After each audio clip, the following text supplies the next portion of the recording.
Hello everyone, मैं doctor Anuj Kumar, assistant professor in mathematics department.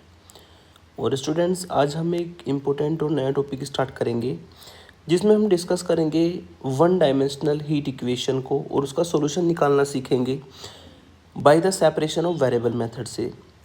आपने last की वीडियो में देखा होगा कि हमने वन डायमेंशनल हीट इक्वेशन का डेरिवेशन, मतलब ये हीट इक्वेशन कब और कैसे बनती है, ये मैंने लास्ट की वीडियो में बताया था। आज इस इक्वेशन का सॉल्यूशन करना सीखेंगे। लास्ट की वीडियो में आपने देखा था कि जो हमारी हीट इक्वेशन थी वो कुछ इस प्रकार से थी। द हीट इक्वेशन इक्वेशन हमारी थी del u upon del t equal to c square del two u upon del x square. ये हमारी वन डायमेंशनल हीट इक्वेशन हमने लास्ट के लेक्चर में प्रूफ की थी। अब इसको हम सॉल्व करेंगे। यहाँ पर सी स्क्वायर की बात करें तो आप जानते हैं ये हमारा डिफ्यूजिविटी ऑफ द मटेरियल कहलाता है ना। फिर इसमें हमने कुछ इनिशियल और बाउंड्री कंडीशन को भी कंसिडर किया था। वैसे तो दो तरीके की कंडीशन होती है, होमोजीनियस एंड इनहोमोजीनियस, लेकिन आपके जो क्वेश्चंस में ज़्यादा यूज होगी वही मैं डिस्कस कर लेता हूँ यहाँ पर, बाउंड्री कंडीशन और इनिशियल कंडीशन को। उसके लिए मैंने आपको बताया था कि एक रोड मैंने कंसिडर की। मान लेता हूँ ये रोड है हमारी, जिसको हमें हीट करना है, गर्म करना है। ये हमारी रोड है। इस रोड की लेंथ L है। कितनी लेंथ है इसकी? L लेंथ की रोड है। तो यहाँ पर UXT जो है, you know very well, last की वीडियो में मैंने बताया UXT x पॉइंट पर और t टाइम पर UXT जो है वो क्या रिप्रेजेंट करेगा? ये टेम्परेचर को रिप्रेजेंट करेगा। ये किसको रिप्रेजेंट करेगा? टेम्परेचर को। x पॉइंट पर और t टाइम पर जो टेम्परेचर होगा उसको हम UXT से यहाँ पर कंसिडर करके चलते हैं। तो इसमें जो आपकी बाउंड्री कंडीशन बनती है, आप जानते हैं कि इनिशियली यहाँ पर x की वैल्यू क्या होगी? यहाँ पर x की वैल्यू 0 होगी इनिशियली, और यहाँ पर x की वैल्यू L होगी अगर आप L लेंथ की रोड लेकर के चलते हैं। तो यहाँ पर जो आपकी बाउंड्री कंडीशन बनेगी वो कुछ इस प्रकार से होगी। बाउंड्री कंडीशन आर, पहली बाउंड्री कंडीशन तो हमारी होगी यहाँ पर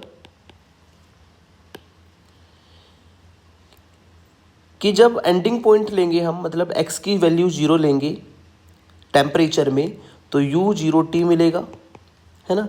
और जब आप दूसरा एंडिंग पॉइंट लेंगे, x की वैल्यू L लेंगे, तो टेम्परेचर हमारा ULT होगा। और इनिशियली हम इसको होमोजीनियस या नॉन इन होमोजीनियस कंडीशन मानकर भी चल सकते हैं। तो यहाँ पर हम लेते हैं कि दोनों जो एंडिंग पॉइंट है उन पर t टाइम पर, टाइम चाहे कुछ भी हो, है ना, t टाइम पर जो टेम्परेचर है वो हमारा 0 है फॉर ऑल t के लिए। इसको हम बाउंड्री कंडीशन मान के चलेंगे, है ना, कि जब स्टार्टिंग पॉइंट होगा तो उस पर जो एंडिंग पॉइंट पर टेम्परेचर होगा t टाइम पर वो 0 होगा, x इक्वल टू 0 पर भी, और दूसरा एंड जो x इक्वल टू L है उस पर भी। तो ये बाउंड्री कंडीशन हो जाएगी।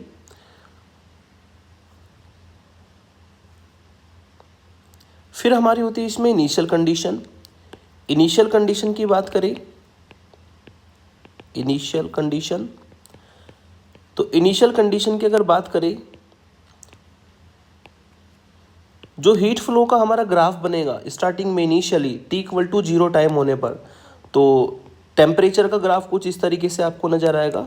UXT में हम टाइम t को अगर 0 करें इनिशियली, तो UX0 एक फंक्शन बनाएगा x का, है ना, वो हमारा इनिशियल कंडीशन को डिफाइन करेगा। इसमें हमने टेम्परेचर t को इनिशियली 0 लिया है ना, और x को x रखते हुए हमारा एक कर्व बनेगा, एक शेप बनेगी उसमें हमें हीट फ्लो की, और वही हमारी इनिशियल कंडीशन को रिप्रेजेंट करेगी।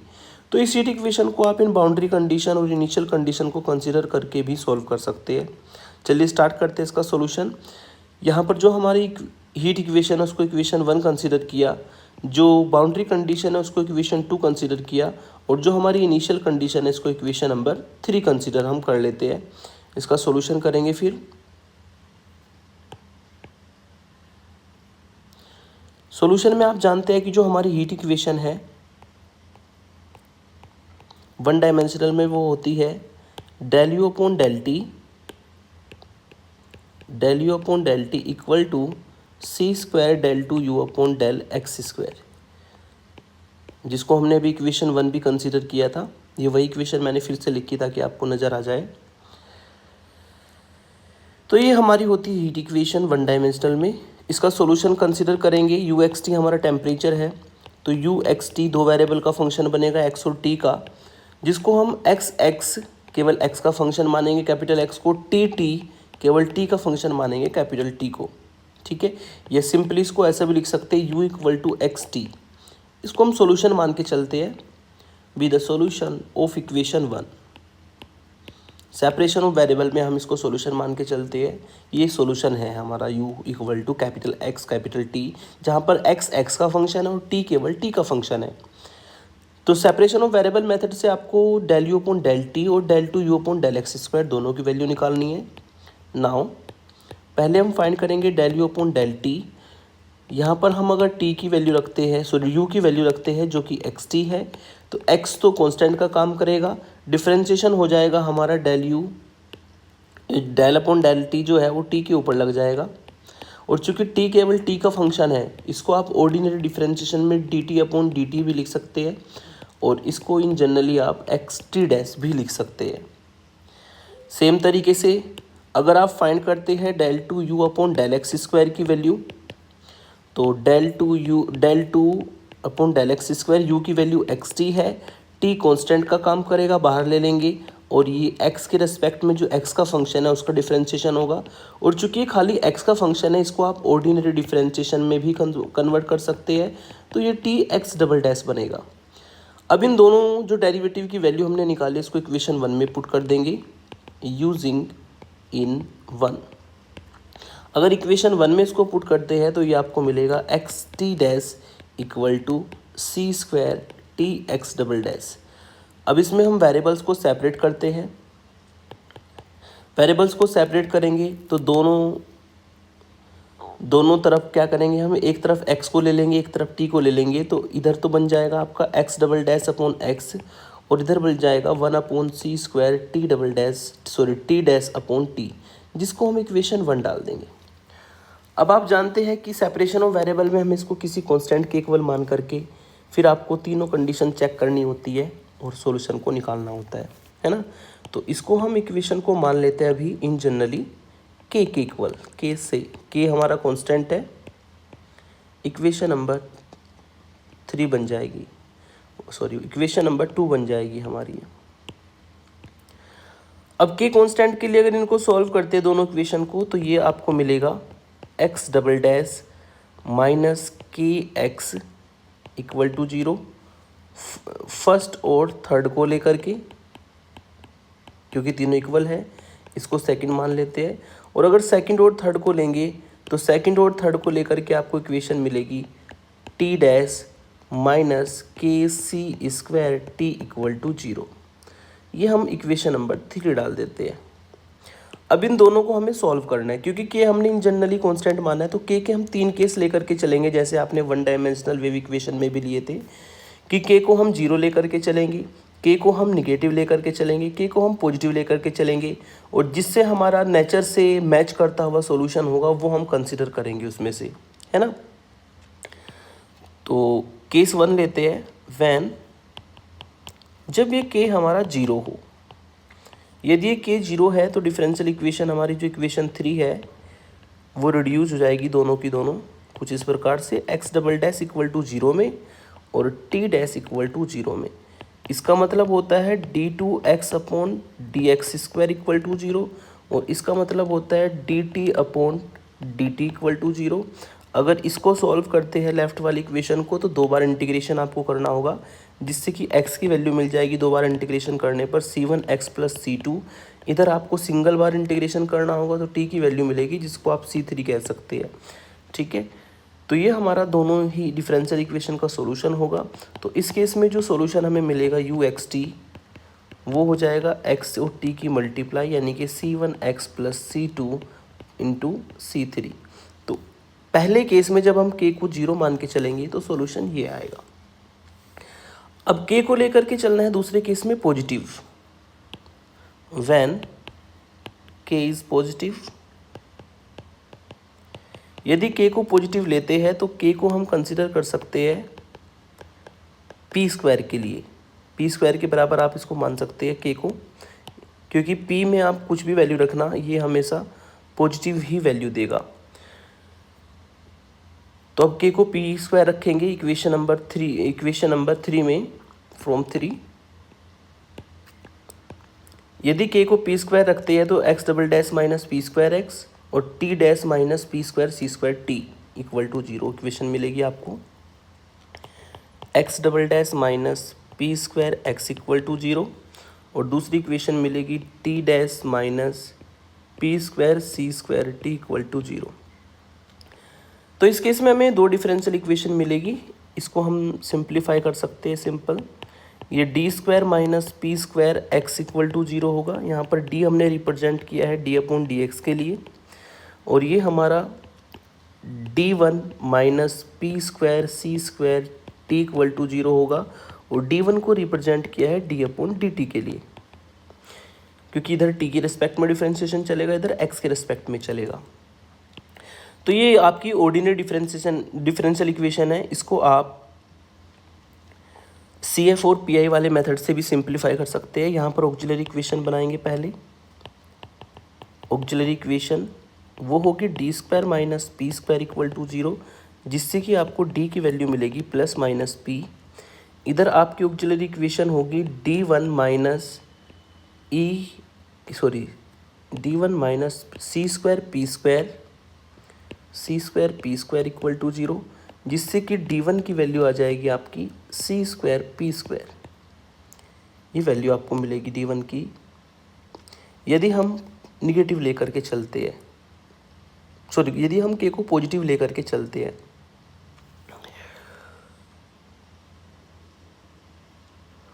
तो इस दोनों के दोनों केस में ही रियल और डिस्टिंक्ट रूट आपको मिलेंगे। तो यहाँ पर आप CF लिख सकते हो, therefore CF equal to C1 e की power px plus C2 e की पावर माइनस px। ये तो होगा हमारा इस केस में CF। ऐसे ही आप CF को इधर निकाल सकते हो।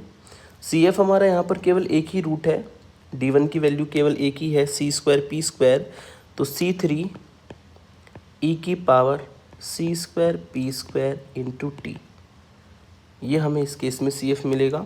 और PI दोनों का ही 0 रहेगा, क्योंकि इक्वल का पार्ट 0 है। ठीक है, हैंस तो आप कंप्लीट सॉल्यूशन निकाल सकते हो। u का सॉल्यूशन मिलेगा आपको xt की मल्टीप्लाई करके। x की वैल्यू आई है हमारी C1 e की power px plus C2 e की power minus px and plus C3 e की power c square p square T. ये UXT हमारा जो है टेम्परेचर निकल जाएगा, यानी कि दूसरा सॉल्यूशन हमारा फाइंड हो जाएगा। अब तीसरा सॉल्यूशन में हम निकालेंगे जब k हमारा निगेटिव होगा, व्हेन k इज निगेटिव। और k को अगर निगेटिव हम लेते हैं तो कंसिडर कर लेते हैं इस k को माइनस पी स्क्वायर के equal, that is k equal to minus p square from 3। Equation 3 में रख देंगे इस वैल्यू को। जब k की वैल्यू माइनस पी स्क्वायर रखेंगे तो ये प्लस हो जाएगा दोनों केस में। तो इक्वेशन हमारी बनेगी x double dash plus p square x equal to 0, और दूसरी साइड में हमारी इक्वेशन बनेगी t dash plus p square c square t equal to 0। ये दो डिफरेंशियल इक्वेशन हमारी बनेगी यदि हम k को निगेटिव लेते हैं, माइनस पी स्क्वायर की फॉर्म में लेते हैं। तो सेम तरीके से CF निकलेगा यहाँ पर भी। इसको हम लिख सकते हैं d square plus p square x equal to 0। D हमारा रिप्रेजेंट करेगा डी अपॉन डी एक्स को। इसको हम लिख सकते हैं d1 plus p square c square t equal to 0। d1 हमने रखा है यहाँ पर डी अपॉन डी टी के लिए। दोनों की ऑक्सिलरी इक्वेशन बन जाएगी। Here auxiliary equation is d square plus p square equal to 0, और इधर ऑक्सिलरी इक्वेशन बनेगी d1 plus p square c square equal to 0। इस केस में d की वैल्यू कॉम्प्लेक्स रूट की फॉर्म में आएगी प्लस माइनस IP, और इधर आपकी d1 की वैल्यू आएगी minus p square c square. इधर तो कॉम्प्लेक्स रूट है तो CF हमारा होगा यहाँ पर C1 cos px plus C2 sin px, इधर डिस्टिंक्ट रूट है तो CF इस केस में हमारा होगा C3 e की power minus p square c square T.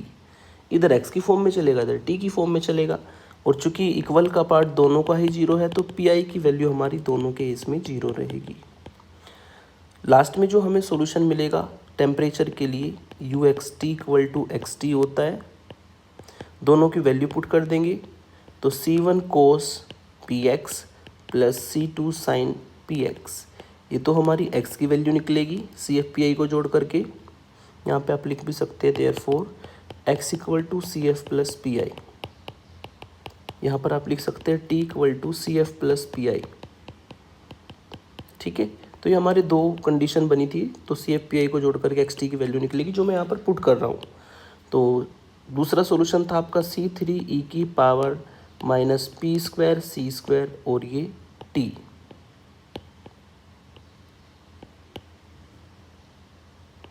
This is our third solution.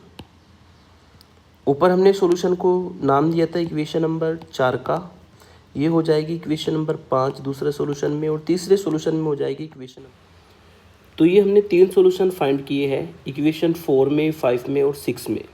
ठीक है, अब हमें यहाँ पर फिजिकल नेचर में जो कंसिस्ट करेगा सॉल्यूशन उसको हमें कंसिडर करना है। और फिजिकल नेचर आप जानते हैं कि जो हमारा टेम्परेचर है यू एक्स टी फंक्शन वो डिक्रीज होना चाहिए जब हम टी को लार्जली इंक्रीज करें।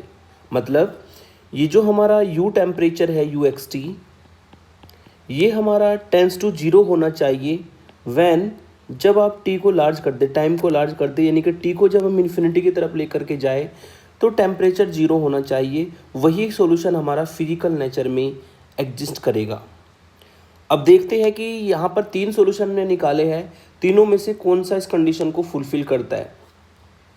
सबसे पहले बात करते हैं कि जब हमने k इक्वल टू 0 निकाला था, k इक्वल टू 0 वाला सॉल्यूशन है हमारा ये इक्वेशन नंबर 4 में, लेकिन ये जो सॉल्यूशन है ये t से इंडिपेंडेंट है। इसमें देख लीजिए आप, इक्वल में जो इक्वल का पार्ट है जिसको मैंने रेड कलर से अंडरलाइन किया है, इसमें t आया ही नहीं है।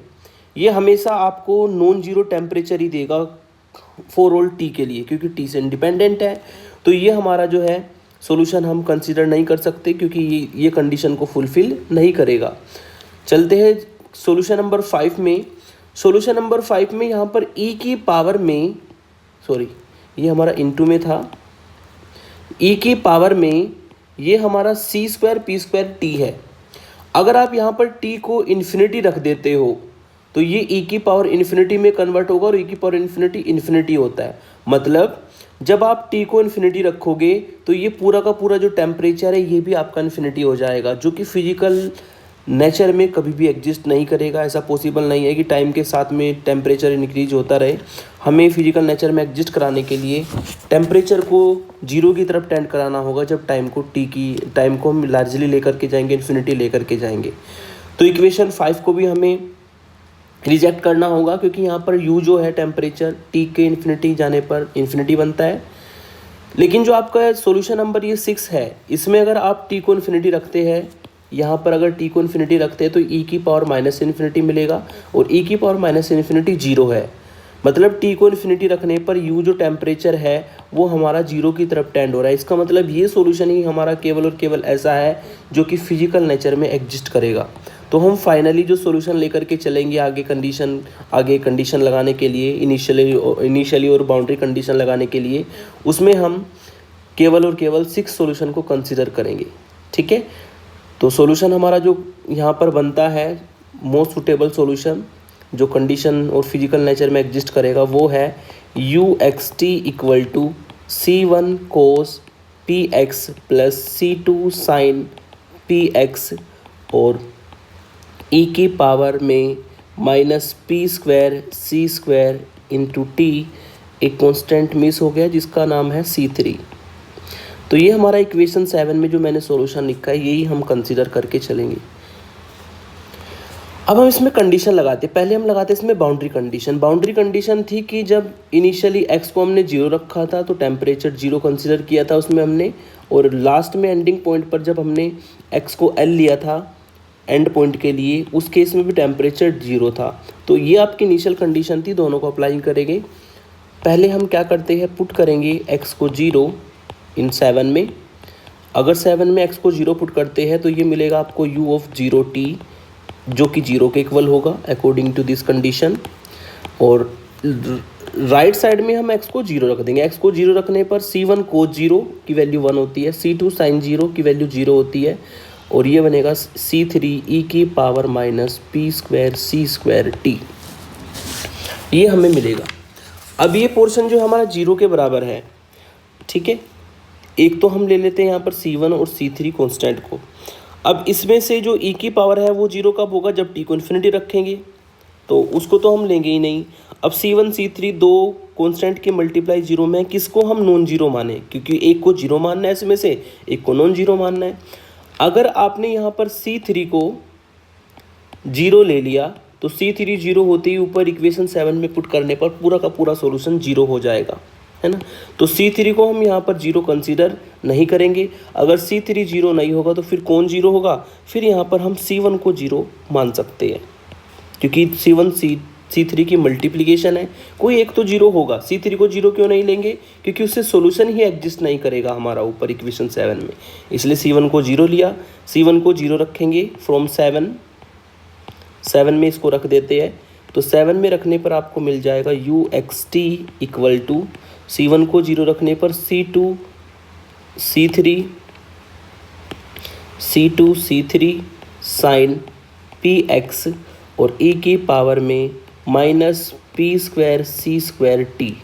तो इक्वेशन 7 हमारी इक्वेशन 8 में रिड्यूस हो जाएगी यदि हम पहली boundary condition u0t equal to 0 को यूज़ करते हैं। अब दूसरी boundary condition uLt equal to 0, मतलब हमें इसमें x को l रखना है, जो इक्वेशन 8 आई है। Put x equal to l in 8, x को l रखने पर uLt बनेगा लेफ्ट में, जिसकी वैल्यू 0 होगी बाउंड्री कंडीशन के अकॉर्डिंग, और इधर बनेगा c2 c3 साइन px और e की पावर में minus p square c square T.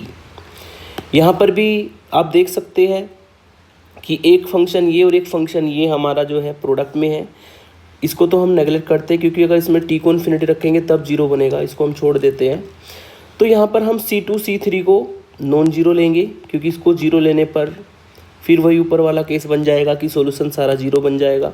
तो एक ही केस बचता है कि हम साइन px को 0 के बराबर लें, और अगर साइन px 0 के बराबर है तो साइन में 0 किसकी वैल्यू होती है, साइन में 0 वैल्यू होती है साइन n पाई की, सॉरी x को हमें l रखना था, ये मिस्टेक हो गई, x को हमें इसमें l रखना था, तो ये हमारा l होगा, और यहाँ पर भी हमारा ये l होगा, क्योंकि x को l रखना था, ठीक है। तो ये हमारा साइन 0 किसकी वैल्यू होती है साइन में, साइन n पाई की, तो साइन से साइन कट जाएगा, जिससे pl की वैल्यू मिलेगी n पाई के बराबर। तो यहाँ से हमारा p निकल के आ जाएगा, जो कि n पाई अपॉन l के इक्वल होगा, और n हमारा बिलोंग करेगा इंटीजर में, जिसकी वैल्यू 1 2 3 4 आप ले सकते हैं। तो अब ये जो p की वैल्यू है इसको हम इक्वेशन नंबर 8 में पुट कर देते हैं, यूजिंग इन 8। यदि आप इसको 8 में पुट करते हैं p की वैल्यू को, तो u xt आपको मिलेगा u xt equal to c2 c3 sine p की value n pi upon l, sine p की value n pi upon l into x, e की power minus p square c square into t, ये e की power में है। तो ये हमारा सॉल्यूशन बनेगा। अब जैसे कि आप जानते हैं, जैसे आपने वन डायमेंशनल वेव इक्वेशन में भी किया था, हमने मोस्ट जनरल सॉल्यूशन फाइंड करने के लिए कांस्टेंट को हम कोई नया कांस्टेंट का नाम रख देते हैं। c2 c3 को हमने मान लिया bn है, ये भी n पर डिपेंड करता है, ये हमने इसमें लेट किया। तो मोस्ट जनरल सॉल्यूशन फिर उसके अकॉर्डिंग लिख सकते हैं आप, most general solution is, most general solution हमारा यहाँ पर बनेगा u xt equal to bn sine n pi x upon l और e की पावर में minus p square c square t. Summation लगा देंगे, क्योंकि n जो है वेरी करेगा 1 से लेकर इन्फिनिटी तक। तो ये समेशन हमारा लग जाएगा, जिसको कि हम इक्वेशन नंबर 9 डाल देंगे। तो इक्वेशन 9 में जो हमने मोस्ट जनरल सॉल्यूशन निकाला है, ये हमने बाउंड्री कंडीशन को लेकर के निकाला है। अब इसमें हम इनिशियल कंडीशन भी लगा सकते हैं।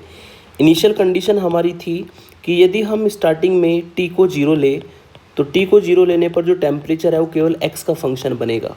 तो ये कंडीशन थी हमारी, यानी कि हमें इक्वेशन 9 में t को 0 पुट करना पड़ेगा। t को 0 पुट करने पर ये मिलेगा आपको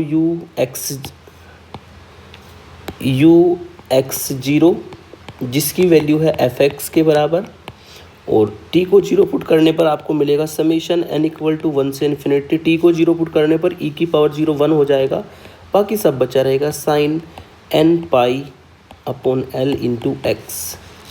तो ये हमारा fx बनेगा function, summation n equal to 1 से infinity bn sine n pi upon l into x. आप देख सकते हैं कि ये हाफ रेंज साइन सीरीज हमारी बनाएगी। ठीक है, अगर ये हाफ रेंज साइन सीरीज है तो इवन सेमेस्टर में आपने इसको निकालना सीखा था। हाफ रेंज साइन सीरीज है तो यहाँ पर केवल bn की वैल्यू निकलेगी, जिसका फॉर्मूला होगा 2/L 0 से L fx sign n pi x upon L dx।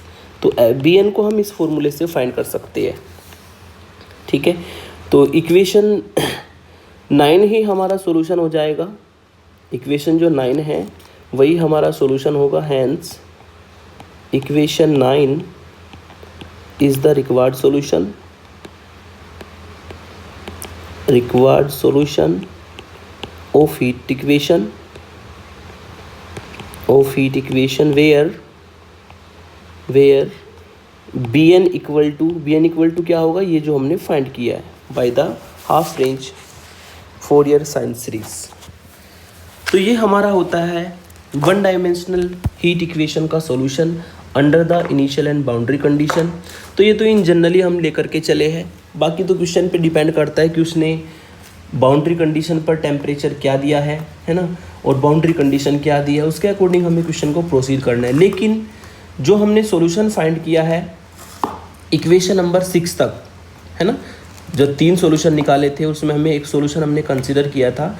Equation 6 तक तो हर क्वेश्चन आपका सेम जाएगा। तो इक्वेशन 6 तक तो आपको उसको रट लेना है, क्योंकि हर क्वेश्चन में इक्वेशन 6 आपको लिख करके आनी है।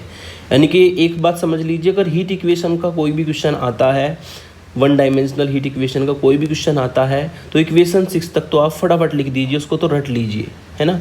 7-8 नंबर तो वही दे के जाएगा, बाद में 2-3 नंबर आपके कंडीशन को लगाने के होते हैं। ठीक है, तो नेक्स्ट वीडियो में मैं इसके कुछ इंपॉर्टेंट एग्जांपल लेकर के आऊँगा। Thank you for watching. And student जितना हो सके अपने इस चैनल को शेयर करें, सब्सक्राइब करवाएं अपने दोस्तों से, अपने दोस्तों को बताएं कि इस चैनल पर आपको मैथमेटिक्स 1, 2, 3, 4 और डिस्क्रीट मैथमेटिक्स जो आप पढ़ेंगे सेकेंड ईयर में, उसकी भी वीडियो आपको यहाँ पर मिलेगी सभी।